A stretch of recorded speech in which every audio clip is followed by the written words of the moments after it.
Hey guys! Welcome back to the channel. If you love emotional, heart-touching stories that make you believe in second chances, don't forget to like, share, and subscribe, because today's story will absolutely melt your heart. It's about a single dad who opened the door for his blind date, and froze when she said, "My kids are waiting in the car, stay with me till the end, because what happens next will change how you see love, family, and forgiveness forever." It had been 3 years since Ethan had last gone on a date.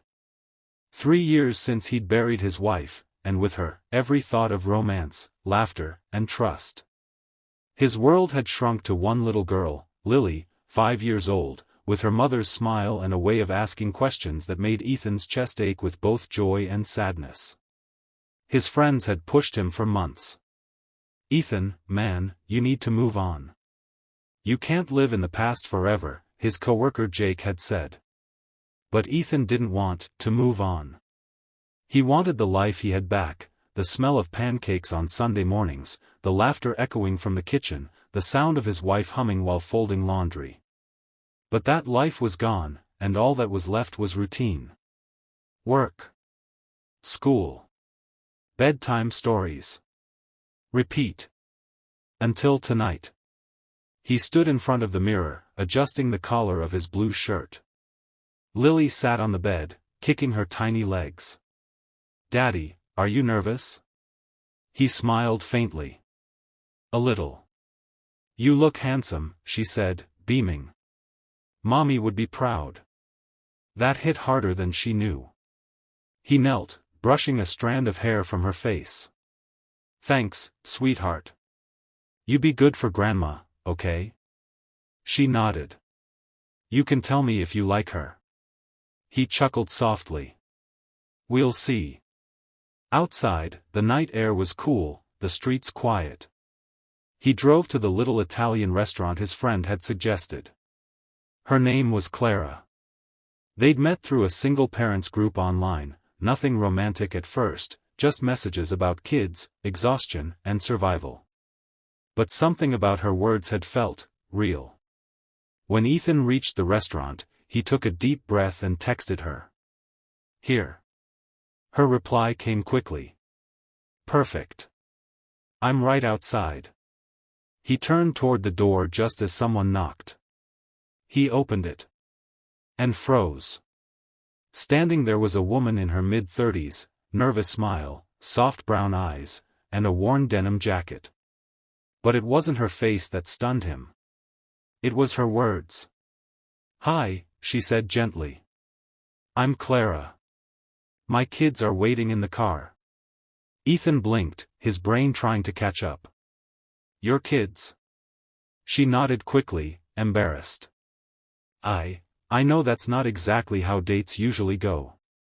But I didn't have anyone to watch them tonight. I almost cancelled, but I really wanted to meet you." For a long moment, neither spoke. Outside, he saw two small faces pressed against the car window. A boy and a girl. Waiting. Something inside Ethan, something buried under years of loneliness, shifted. "Bring them in," he heard himself say. "They can join us." Her eyes widened. "Are you sure?" He smiled faintly. "Positive. This place has great spaghetti. I think they'll love it." And just like that, the night changed. The four of them sat around a small round table. Her kids, Max, 8, and Ellie, 6, were shy at first, whispering only to their mom. But Ethan, having raised a child alone, knew the rhythm. He joked about meatballs. He folded napkins into silly hats. Slowly, laughter found its way back into the air. Clara watched him, her expression softening. "You're good with kids," she said quietly. Ethan met her eyes. "I've had practice." By dessert, the kids were telling him about their school, their dog named Pickles, and how their mom made the best pancakes in the world. Ethan laughed, really laughed, for the first time in years. When the meal ended, Clara helped her children into the car. She turned to him, tucking a strand of hair behind her ear. Thank you. For not making me feel awkward. He smiled. Thank you for reminding me that families come in all shapes. That night, as he drove home, Lily's words echoed in his head. You can tell me if you like her. He didn't just like her. He felt something he hadn't felt since his wife's passing, hope. A week later, Ethan invited Clara and her kids over for a picnic at the park. Lily was thrilled. She'd been asking non-stop, is this the lady from your date? When they met again, it was different. More natural. The kids ran around together, laughter filling the air. Lily shared her snacks with Ellie. Max showed Ethan how to throw a frisbee the right way. Clara sat under the tree, watching them, her eyes filled with warmth and fear. Ethan noticed. You okay? He asked. She hesitated. I haven't seen them this happy in a long time. Their dad, he left when Ellie was a baby. I've always been scared to trust anyone again. For their sake. Ethan nodded slowly. I get it. I lost my wife. After that, I stopped believing love was possible twice in one lifetime. They sat in silence for a moment, listening to the children's laughter. Then she said softly, maybe love doesn't have to be the same twice. Maybe it just finds a new way. Those words stayed with him. Over the next few months, their families intertwined naturally. Movie nights. Game nights. Pancakes on Sundays, again. But now with more voices, more laughter. Lily began calling Clara Miss C. Max and Ellie started calling Ethan Coach because he helped them with soccer practice. And somewhere between bedtime stories and shared glances across the kitchen, love quietly crept back into their lives. Still, Ethan hesitated. One night, he found himself alone on the porch, looking up at the stars. His wife's memory still lingered like a whisper. Am I allowed to move on? He murmured. A small hand slipped into his, Lily's. Mommy would want you to be happy, Daddy. That was the moment he knew. Weeks later, they all gathered for dinner again.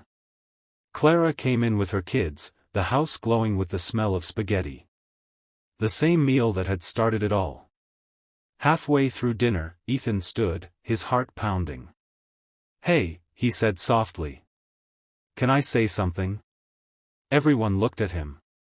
Clara smiled uncertainly. He took a deep breath.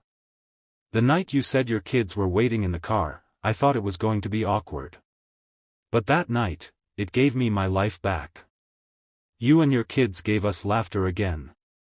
Family again. He paused. And if it's okay with you, I'd like to keep building that together. One step at a time. Clara's eyes filled with tears. It's more than okay, she whispered. The kids cheered, and Lily clapped, shouting, does this mean I get a big sister now? Everyone laughed. In that small, ordinary moment, surrounded by spaghetti, laughter, and love, Ethan realized something profound.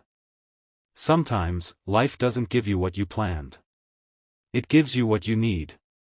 And as always, guys, if this story touched your heart, make sure to like, share, and subscribe for more emotional stories like this one. Because sometimes, love isn't about finding the perfect person, it's about finding the courage to open the door again. Red Heart.